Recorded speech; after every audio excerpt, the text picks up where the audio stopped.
మీ business ఏదైనా మీ ఊర్లో promotion చేయాలంటే అది సుమన్ టీవీతోనే సాధ్యం. ఇప్పుడే సంప్రదించండి. పేరు మక్కన వెంకటరావు నా పేరు. నేను 3 ఎకరాలు మిర్చి చేశాను. 3 ఎకరాలు మిర్చి చేస్తే కోతకు వస్తే 30 గంటలు అయినాయి. 30 గంటలు అయితే 28 గంటలు అతనికి వేసాను. నాకు 3 లక్షలు చిల్లర వస్తాయి. అతని పేరు రాయపూడి తిరుమల. అదండి మా దగ్గర 28 గంటలు కొనుక్కున్నాడండి. 25వ తారీఖు మార్చి 24వ తారీఖు బుధవారం రోజు ఎత్తుకొని పోయాడు సార్ నా కాయలు. నీకు శనివారం రోజు డబ్బులు కొడతానన్నాడు సార్. కొట్టలేదు సార్. ఫోన్ చేస్తాడు, ఫోన్ స్విచ్ ఆఫ్ చేసుకున్నాడు సార్ అతను. నాకు 3 లక్షలు వస్తాయి సార్ మొత్తం. కూలోళ్ళు మామూలుగా ఇంటికాడ వచ్చి కూర్చున్నారు సార్.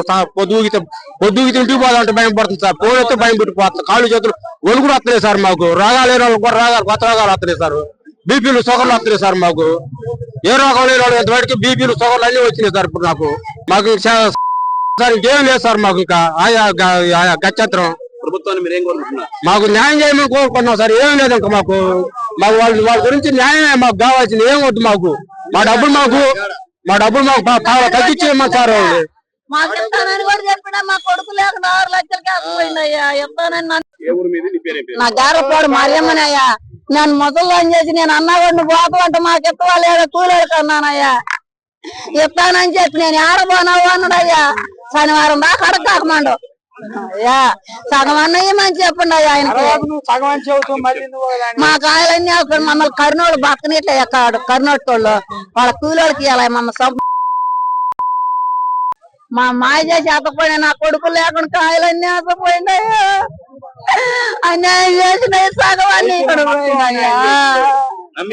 వాళ్ళు నమ్మించి వాళ్ళు దేశం ఎర్ర నదిలో పోసారు. ఇతను పిల్లలు వేసుకొని ఇవాళ వేసుకొని వాళ్ళ కట్టం మేము వెళ్ళామయ్యా. వాళ్ళ భారం మేము మొయ్యలేప ఇంటి చుట్టూరు తిరుగుతున్నారయ్యా. మేము ఏం చేయాలో చెప్పండి అయ్యా. మీరు సరకారు మేము ఏం కోరుకోట్లా. మాకు ఇప్పిండి అయ్యా. ఇంకా అదేనా మేము కోరేది. ఎంత మాయ చేసి ఆడు కూర్చున్నాయా. కట్ల మోసుకొని పోయిండయ్యా. ఇస్తానని చెప్పి మోసం చేసి పోయిండు. నా కంటికి కాని రావట్లేదు అయ్యా. అడుగుదామంటే అయ్యా నేను 34 సార్లు దేవుడు కాని చేయాలని కూడా చెప్పా వాడికి. 5 లక్షలు అయ్యా. మేమేం చేసాం? కూలోళ్ళు పక్కనిస్తున్నారా? మా ఇళ్ళ చుట్టూ కూలోళ్ళు తిండి మమ్మల్ని నిద్రపోనిట్లేదా? కూలోళ్ళ డబ్బులన్నీ దోసుకొని పోయిందా? ఏం చేసిండు మా డబ్బులు? ఆ మాట మీరు చెప్పండి.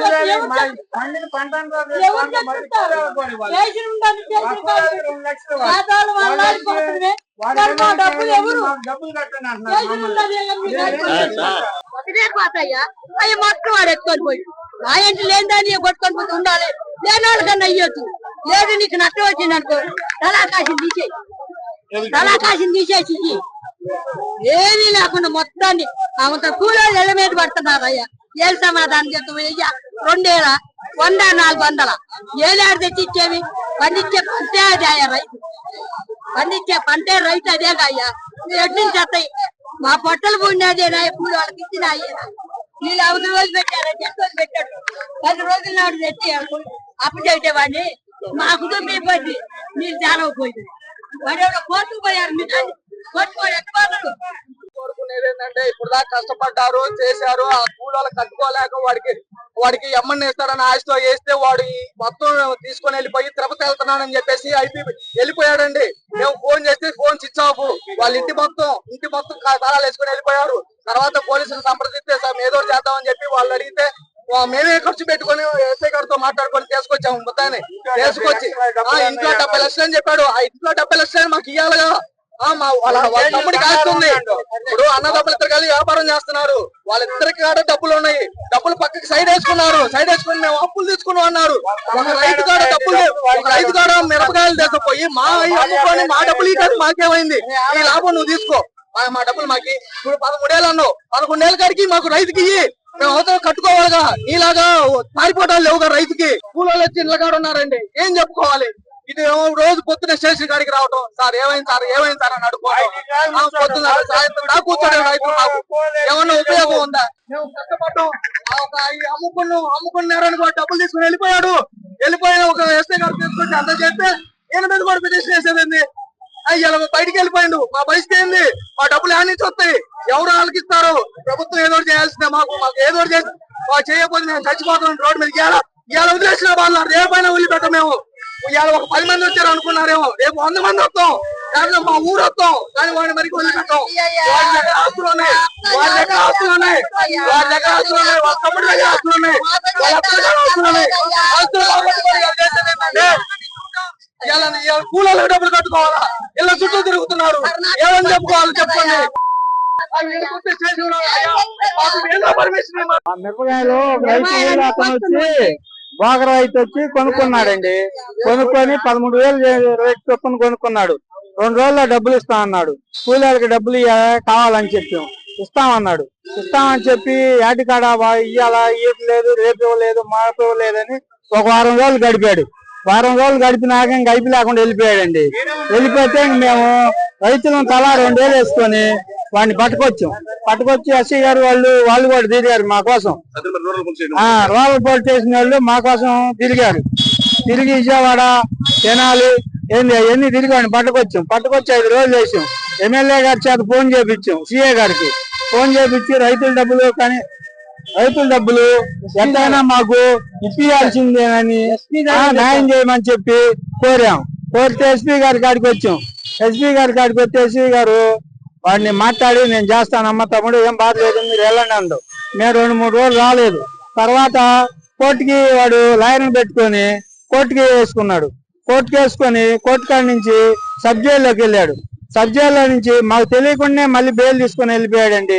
100 మంది రైతుల్ని ఒక్కొక్కరి 4 లక్షలు, 5 లక్షలు, 6 లక్షలు వాళ్ళకి ఆ కాయలు వాడు ఎత్తపోగా మేము కూలీలకి ఒక్కొక్కరు వచ్చేసి 2 లక్షలు, 3 లక్షలు కూలీలకు ఇవ్వాలి.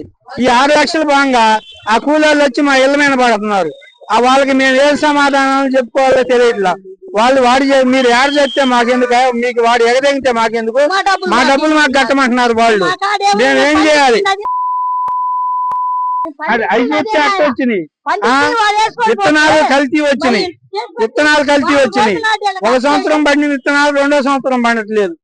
మందులు వచ్చేసి ఎకరానికి అంత ముందు లోగడా వచ్చేసి ఎకరం ఒక మందు బుట్టి వచ్చి 350 అయితే ఇవాళ అదే మందు బుట్టి 650 అమ్ముతుంది. 650 అమ్మింది 1200 అమ్ముతుంది. అది ఒక రోజు పని చేస్తుంది, 2వ రోజు పని చేయట్లేదు. ఈ గవర్నమెంట్ వ్యవస్థ ఏం చేస్తున్నారో రైతుల్ని మందు దాగి. రెండోది ఏమి లేదండి, ఈ ప్రభుత్వం మమ్మల్ని ఆదుకోవాలి, 100 మంది రైతుల్ని ఆదుకోవాలి. ఇంటికాడ జనం నాకు 2,40,000 రావాలి. నా పేరు శ్రీనివాసరావు, ఎర్రగుంటపాడు. నాకు 15 లక్షలు 30,000 చిల్లరేయాలండి. వాడు ఇవ్వాల్సింటే నేను నమ్మకంగా ఎత్తాను కాయలు. రైతులు అయితే ఇంటికాడికి వచ్చి గోలగోలు చేస్తున్నారు. నా బాధ చెప్పుకునే పరిస్థితి కాదు. నేను ఒకటి చెప్పుకునే పరిస్థితి కాదు. నేను ఉన్న విషయంలో 11,20,000 డబ్బులు ఇచ్చాడు ఆ అబ్బాయి నాకు.